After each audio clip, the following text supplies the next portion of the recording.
I want to believe God for 20-something years of a pastor's in the place. He said he didn't know Jesus. He burnt everything else to burn. God built him a house in this town.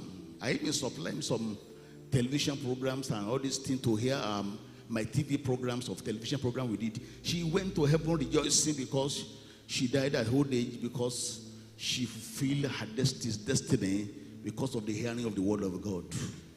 Sam Emmanuel also came from that place with a note, had me every day, and is proud of me to be a spiritual father. And when you be on the side of God, I'm on your side every day. Nobody get drunk in haste. Nobody get drunk in haste. It takes degrees of patience to become anything in God. And that's why we are here today. I pray you will learn from them consistency. We may not be able to rewrite our history. We are battered differently in the Old Testament. Bastards are people who are born out of wedlock. But in the New Testament, bastards are not people who are born out of wedlock. Bastards are people who hate correction. Because you are not the one that determines who gave birth to you. That's why you always Jephthah. The mother was an harlot, prostitute, became a captain. And many people use that if you are a man, if you are God, you would not use them. I've used them. But you use them because they are not the one that determine your history. And when you run with your destiny, across your destiny, towards your destiny, your history will not catch up with you. That's what we are doing in the kingdom. Running the race so that our history, no matter how flat it is. Joseph, our mother wrapped up and hid us in the pregnancy of Benjamin and died at childbearing. But Joseph became a prime minister. Who tell you that your history will determine your destiny? So today we thank God because this marriage is being formed in our presence.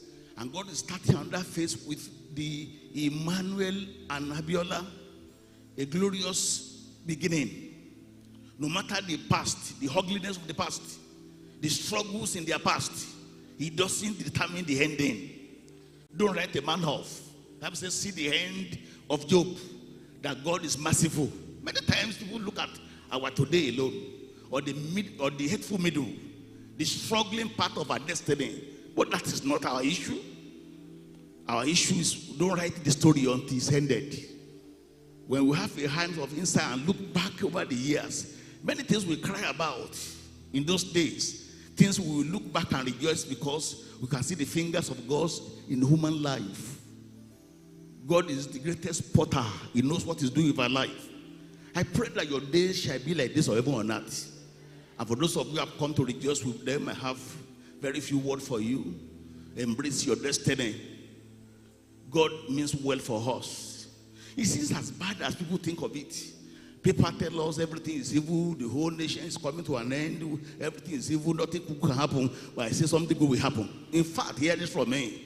God never gave a wife to Adam until he tested his sanity. He brought him animals to see which name we call them one by one, and then he proceeded to give him a wife. Many times we quote the Bible, if that findeth a wife, find a good thing.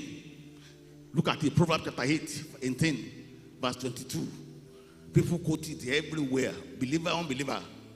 They quote Proverbs chapter 18, verse 22. Say, he that findeth, look at it for me. Put it on the screen, Proverbs chapter 18. Am I right? Whosoever findeth a wife, findeth a good thing. In fact, the word thing from the original word is scribed by italicized lettering. Italicized means that it's written with a faintest pen. That the Bible originally did not put it there, but they wrote it there to make a meaning in English. So it didn't call it thing. The original word say, where I find it a good. Because you are not a thing. You are important to God. You are the image of God. You are good. Whoever finds it good. If you give me TPT versions, it will render it in a better way. Or Message Bible.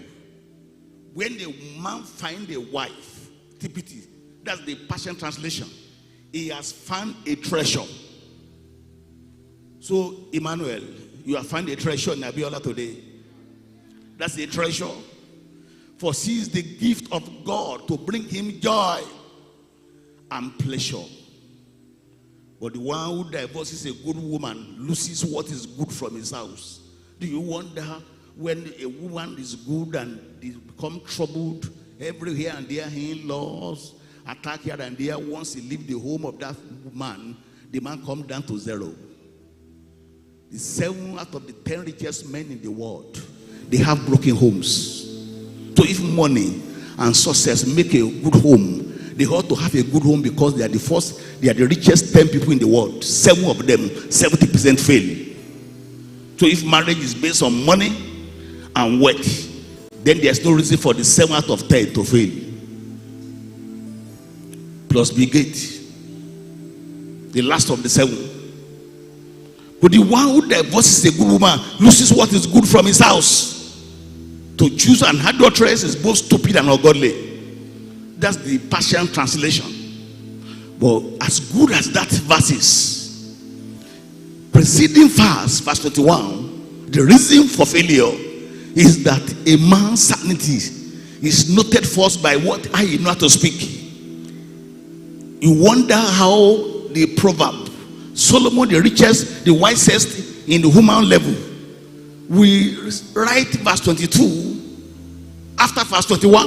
Look at verse 21 for me in KJV, and then we look at TPT, Proverbs 18:21. The